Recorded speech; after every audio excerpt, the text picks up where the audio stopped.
the grandeur of France, and a grinding 6-year war in Algeria. All Algeria is divided into 3 forces: the Muslim natives, the French settlers, the French army. Over these, de Gaulle, hero of World War II. His job, balancing the forces, restoring peace. Against him, General Raoul Salan, a waverer. Paratroop General Jacques Massou. Jacques Soustel, once de Gaulle's lieutenant. Pierre Lagaillarde, an extremist. Ferhat Abbas, FLN leader. Charles de Gaulle, and the 6-year Algerian War. Algiers, a busy piece of metropolitan France transplanted across the Mediterranean. Frenchmen have lived and ruled here since 1830. More than 1 million Frenchmen in Algiers rub elbows with more than 10 million Muslims. Man on horseback, symbol of France, stands in Algiers' main square. On the surface, Muslim and Frenchmen live well together. They shop in the same stores. Street cafes on a quiet afternoon, even a milk bar. The Kasbah, the Muslim quarter, locale of 1,000 adventure stories. A part of the non-French past.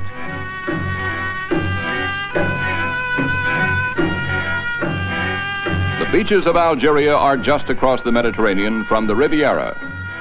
The bathing suits are just as brief. The lovers just as tanned. Algiers is wild and wicked and gay and naughty. The European there always saw something wild and exotic about the southern shore of the Mediterranean. At least until the night of November 1st, 1954, when the Algerian revolt against France began.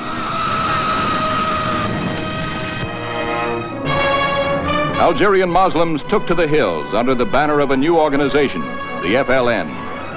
They launched attacks on the French. French patrols in the back country were ambushed.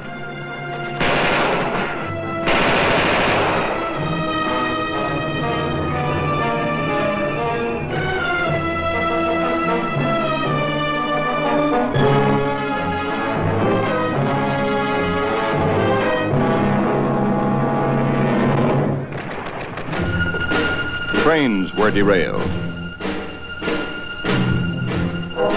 Rebels smashed the villages of Muslims who opposed the FLN. Terror spread throughout Algeria. This was a nightclub.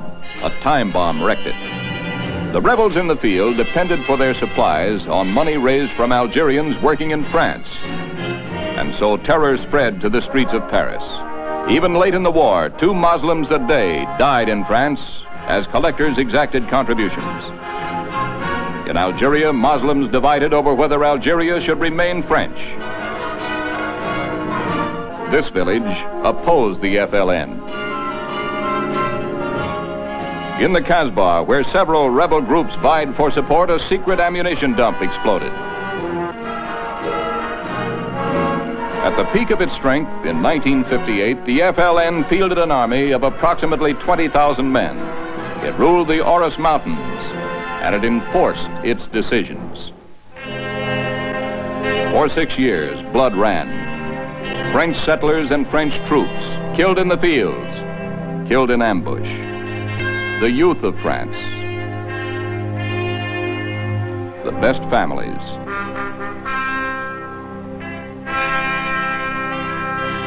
The pretender to the throne of France watched his son buried with full military honors.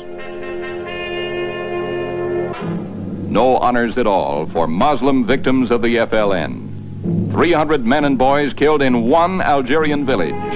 They supported the MNA, another Algerian independence movement.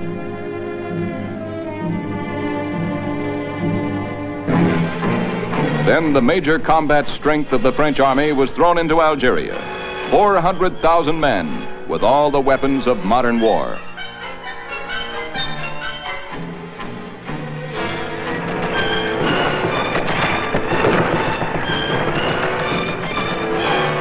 The army had guns and planes and tanks, but it rarely had anyone to fight. It hunted fleas on a bearskin rug with a baseball bat. More often than not, French troops arrived at a village only after the rebels had left it smoking. As the French troops moved up from one side, the rebels moved out the other.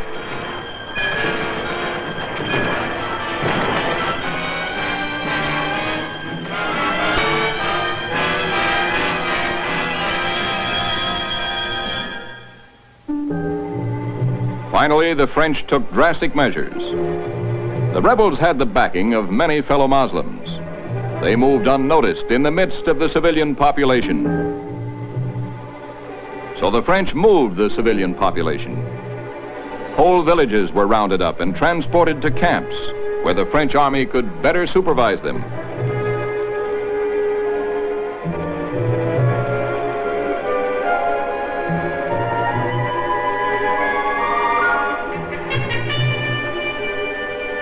A strange war.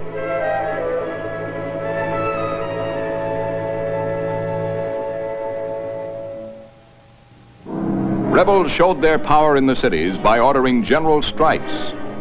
Muslims were ordered not to work. Kasbah shops were shut tight. So the French army opened them for business.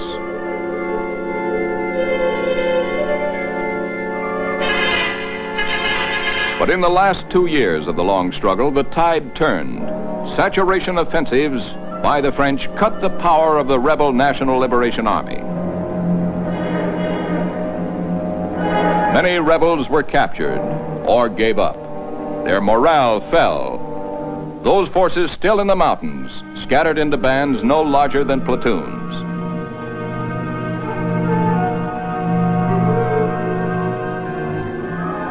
But the war went on. Rebel dead, 150,000. Civilian dead, the same number. French losses, 10,000 men. Even on a relatively calm day, more than 25 men died in Algeria fighting on one side or the other, or just getting caught in the crossfire.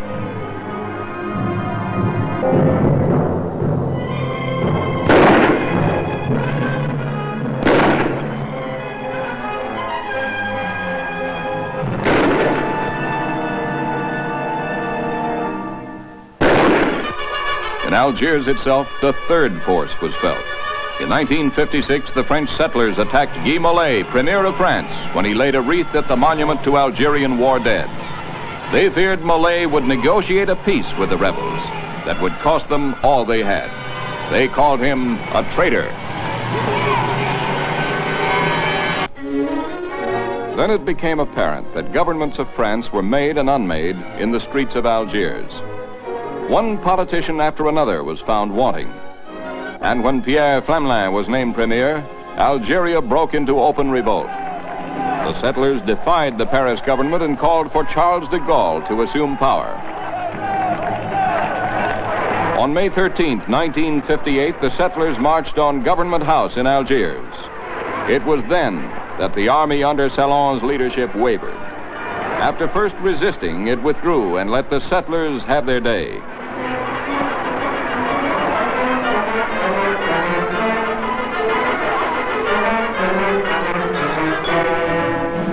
The Air Force flew de Gaulle's Cross of Lorraine. Jacques Soustelle assumed leadership of the uprising. Vive Soustelle! He was joined by Salon, who had now gone completely over to the settlers. They set up the Committee of Public Safety, which would rule Algiers until de Gaulle came to power.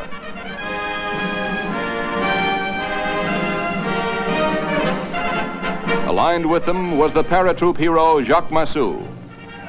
De Gaulle, shouted the crowds. Algeria is French. De Gaulle to power, de Gaulle to power. The same cry rang out in Paris.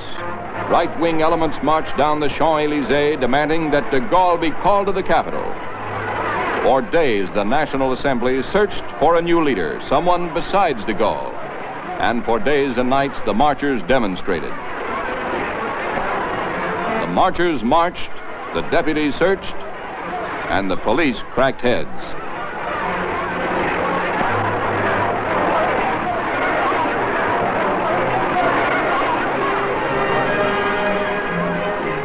On June 1st, it was all settled. Lemelin stepped out, and in his place, de Gaulle.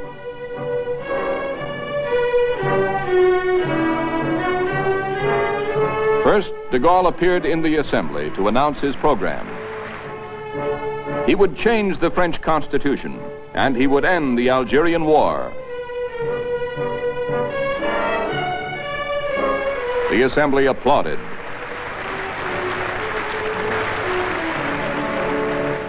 Then de Gaulle flew to Algiers to greet the men who had brought him to power. Salon, Soustelle,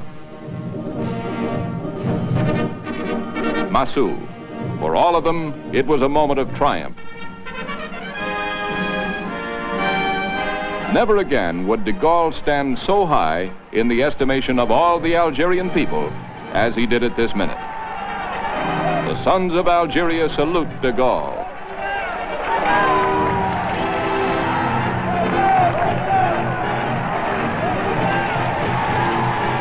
He had everything, even ticker tape.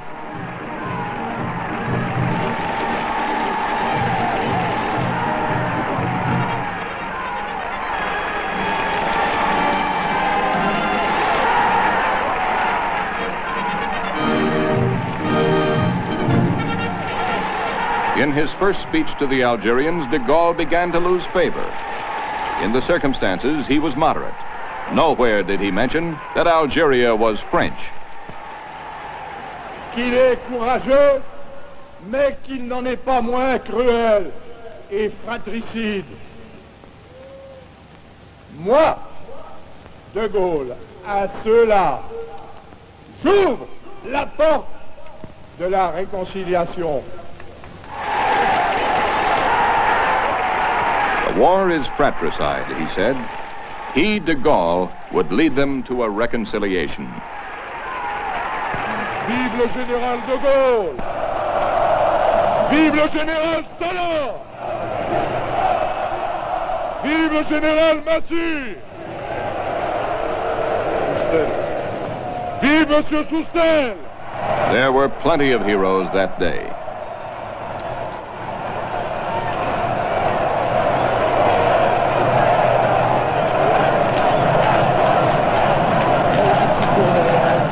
Back in France, de Gaulle faced two tests.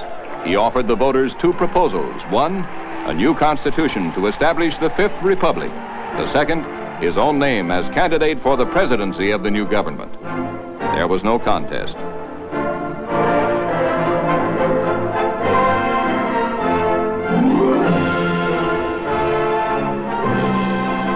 The new constitution was approved, and de Gaulle swept into office.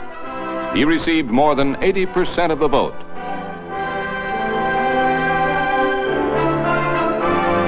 De Gaulle assumed the appendages and prerogatives of his new office.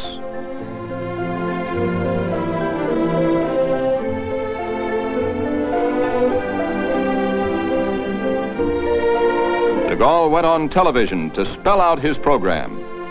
The most interested spectators, the French settlers in Algeria. They were bitterly disappointed. De Gaulle offered independence to all of France's colonies in Africa except Algiers. But he did not say Algeria was part of France.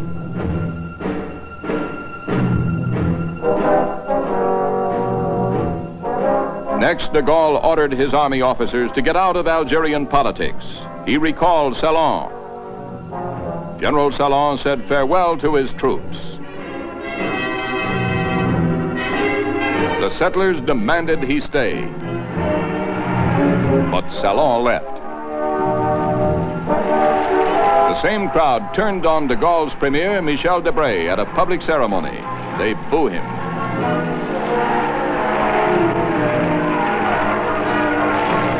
Then de Gaulle ordered Massou out of Algeria, and once again the settlers revolted. Under the leadership of Pierre Lagaillard, they went to the barricades. At first, the army, especially Massou's paratroopers, sympathized with the settlers. Provisions came in freely.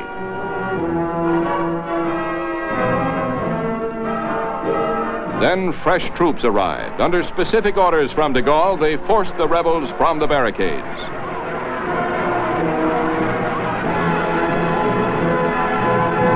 La Gaillarde walked out, head high, still the hero of the settlers. In November 1960, the war began its 7th year.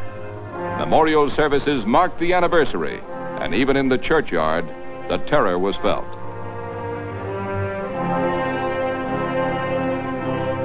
Pro-Gaullists and anti-Gaullists battled at the university, and de Gaulle for the first time talked of an Algerian republic and called for a vote on his Algeria program.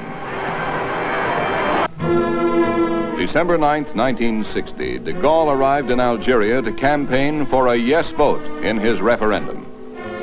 He would campaign in the back country. In Algiers, the settlers marked his visit with a parade.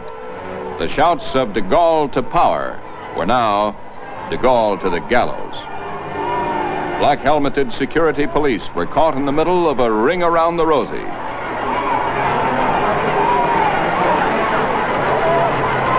The police charged the demonstrators. The demonstrators threw stones at the police.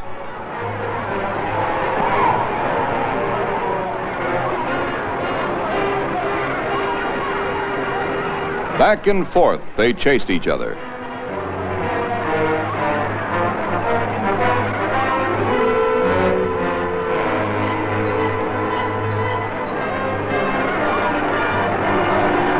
A never-ending round of violence. Bitter, crushing, endless violence.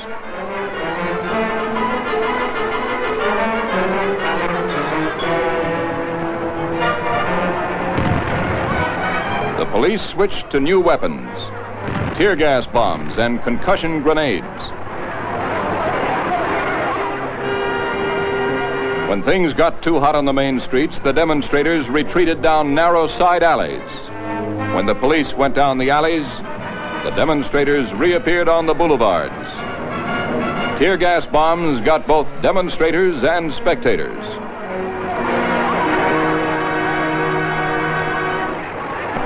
De Gaulle was imperturbable. He avoided the big cities.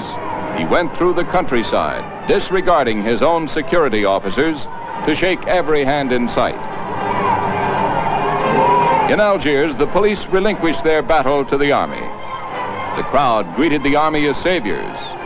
Hoisting soldiers on shoulders, they paraded down the streets. They were sure the army would stand aside as it had done the year before.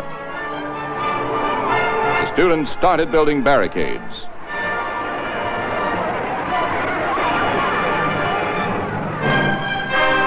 This time it was different. The troops moved right in. Stones were not much help against tanks.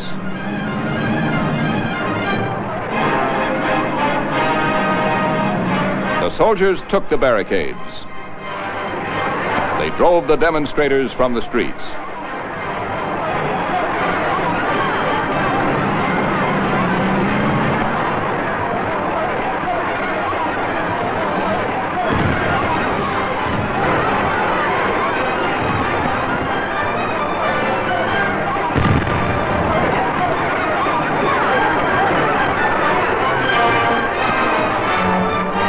Some soldiers were hurt, and some bystanders wound up in the hospital. But it appeared that the demonstrations had ended without severe damage. De Gaulle, too, appeared to be winning his battle. For every French settler who shouted "Algeria is French," there were a dozen Muslims to grab his hand and shout, "Vive de Gaulle!"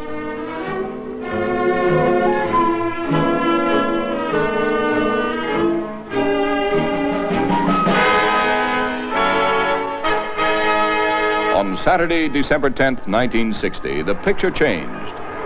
The Muslims of the Kasbah, until then outwardly docile, unfurled their colors. Their colors were red, white, and green, the colors of the National Liberation Front, the FLN.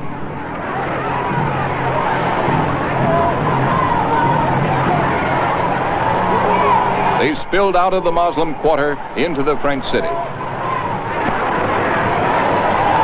roamed the streets, shouting FLN slogans and singing FLN songs. They paused long enough to burn a dozen cars, but mostly they proclaimed their allegiance to the FLN and to the Provisional Government of Algeria, the GPRA. As the Muslims got out of hand, crack paratroop regiments were brought into the city from the front lines. The Muslims hated the paratroops with a special passion, and the feeling was reciprocated. The roundup began.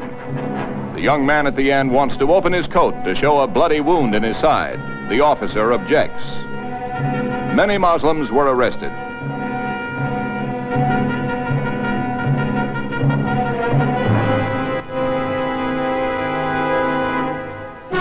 The settlers in Algiers had discovered anew their dependence on the French army. For the first time, the Muslims had looted and burned parts of modern Algiers. Cars were burned. So were human beings, some so badly they could not be identified as French or Muslim. The soldiers had fired on the Muslim mob. At least 61 Muslims were killed by the paratroopers alone. And smoke hung over the city.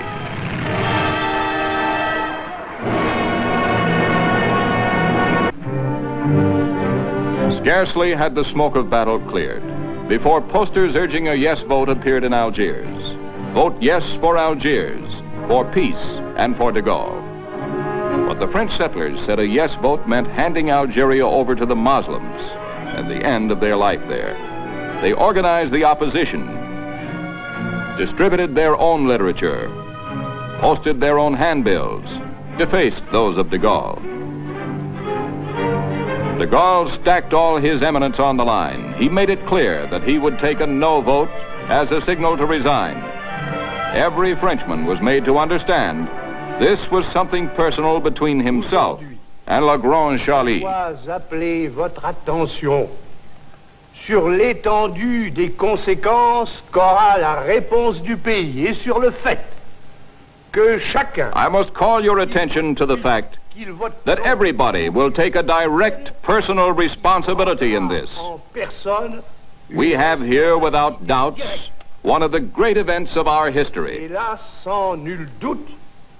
This is true, first of all, because the Algerian War is in itself a life and death matter. To vote for the project is to want France to win peace and reason in Algeria, for Algeria, and with Algeria.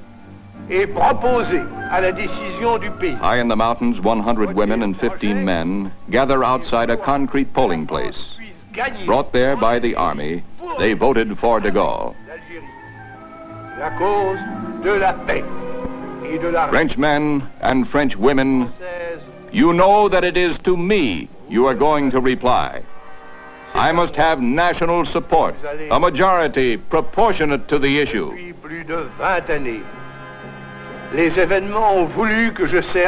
the cities of Algeria, the military was ready to protect the Muslim voters, but the Muslims did not come to the polls.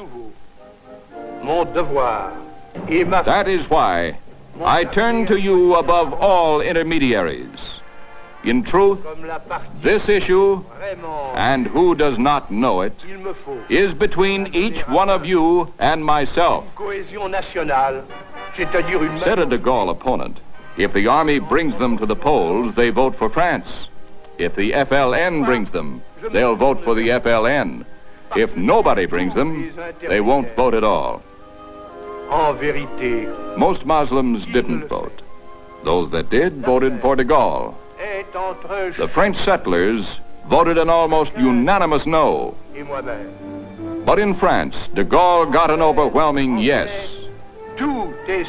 French men, French women, everything is simple and clear. A sincere and massive yes is what I ask from you on behalf of France. Vive la République, vive la France! Charles de Gaulle got his sincere and massive yes on behalf of France. The people of France were disposed to continue him as the repository of their glory. Once again, the grandeur of France and the 6-year war rested with Charles de Gaulle. Against him, many men. Salon, Massou, Soustelle, Lagaillard, Ferrat Abbas. But against them, Charles de Gaulle,